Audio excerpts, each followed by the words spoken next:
ప్రస్తుతం మనం ఏదైతే జ్యోతి రీహాబిలిటేషన్ సెంటర్ సంబంధించి కూడా ఏదైతే మరి మనం సెకండ్ ఫ్లోర్లో ఉన్నాం చూడొచ్చు.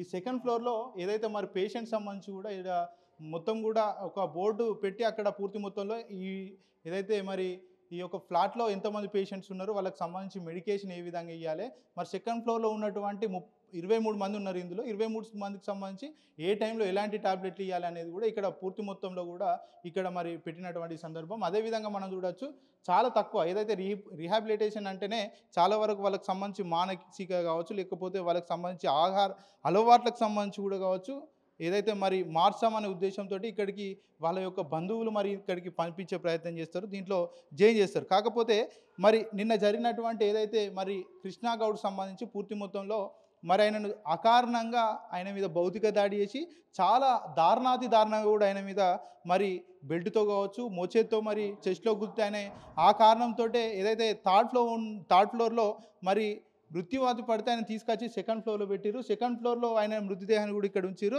మనం చూడొచ్చు ఈ ఆఫీస్ సంబంధించి కూడా పూర్తి మొత్తంలో కూడా ఒకసారి చూద్దాం. ఈ ఆఫీస్ సంబంధించి స్టాఫ్ కూడా ఎవరు అవైలబుల్లో లేరు, యజమాన్యం కూడా స్పందించట్లేదు. పూర్తి మొత్తంలో ఇక్కడ చూడొచ్చు ఒకసారి ఆఫీస్ స్టాఫ్ సంబంధించి మరి దీనికి సంబంధించి ఎవరైతే ఓనర్ ఉంటారో ఆయన కూర్చున్నటువంటి ఏదైతే సీటు, అదేవిధంగా ఈ టేబుల్ ఇక్కడ చూడొచ్చు.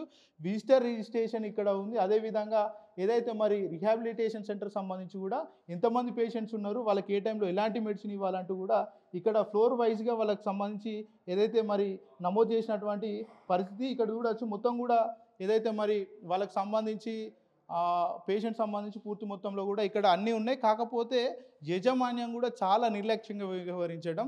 ఇక్కడ ఉన్నటువంటి ఏదైతే కయ్యూమ్ అని మరి సీనియర్ పేషెంట్ అని చెప్పుకోవచ్చు, ఆయన ఇందులో మరి ఎలాంటి స్టాఫ్ కాదు. అదేవిధంగా ఆయన సీనియర్ గత కొద్దేళ్ళుగా ఉంటుంటున్నాడు కాబట్టి మరి ఆయనకు వంటలు వండడం కాబట్టి ఇతర పనులు కూడా ఆయనకు అప్పచెప్పినప్పుడు ఆయన మరి దారుణంగా కూడా బయటికి వెళ్ళి తాగి రావడం, వీళ్ళందరినీ కూడా ఇష్టానుసారంగా కొట్టడం చాలా వరకు కూడా కొనసాగుతూనే ఉంది కొద్ది రోజులుగా.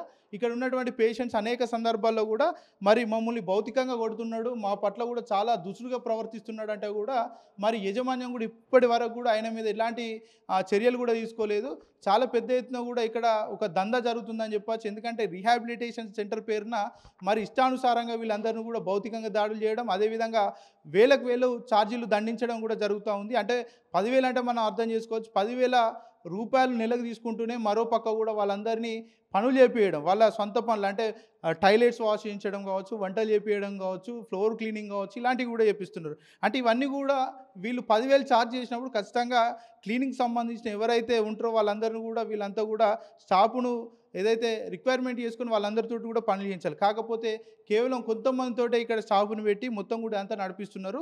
పూర్తి మొత్తంలో పనులన్నీ కూడా వంటలు కావచ్చు, ఏ పనులైనా కూడా ఇక్కడ ఉన్నటువంటి పేషెంట్స్ తోటే చేపిస్తున్నారు.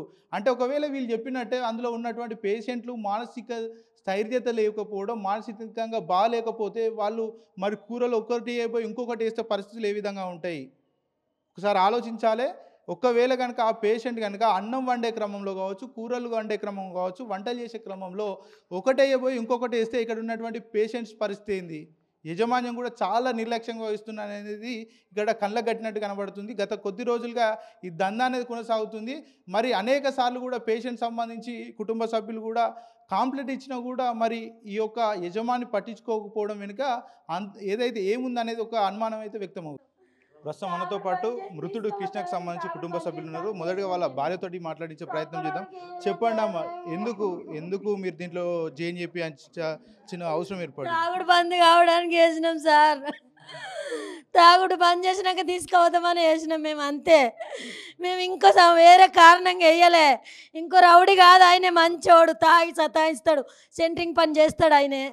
వారం రాగానే పైసలు రాగానే తాగొచ్చి సతాయిస్తాడు నన్ను, నా కొడుకున్న నా బిడ్డనని. తాగుడు బంద్ కావాలి, ఒక 2 నెలలు 3 నెలలు పెట్టి తీసుకుపోదామని పెట్టిన. సరే అన్నాడు, ఫీజు కడుతున్న నెలకు. ఇట్లా చంపుతారు అనుకోలే, ఇట్లా అన్యాయంగా కొంపలు ముంచుతారు అనుకోలే. ఏ టైం తెలిసి మీరు చనిపోయారని? ఏ టైం ఫోన్? 7:30కు ఫోన్ చేసిండు మా బిడ్డకు. 7:30కు ఫోన్ చేసి మీ డాడీ చనిపోయిండని చెప్పిండంట. ఎగ్దామని చెప్పిండంట, నాకు తెలియదు, నా దగ్గర ఫోన్ లేదు. మా బిడ్డ మా కొడుకు చెప్తే అమ్మ మా డాడీ చచ్చిపోయిండంటే అన్నాడు. ఎవరు ఫోన్ చేసింది? ఓనర్ ఫోన్ చేసిరా ఇంకా వేరే ఎవరని? ఓనరే చేసిండు, బాగానే చేసిండు, బాగానే ఓనరే చేసి మీ డాడీ చచ్చిపోయిండు అని చెప్పిండు. ఏ టైం చనిపోయిండు అనే విషయం చెప్పిర్రా? చెప్పలే ఈమెతోనే మాట్లాడిండు.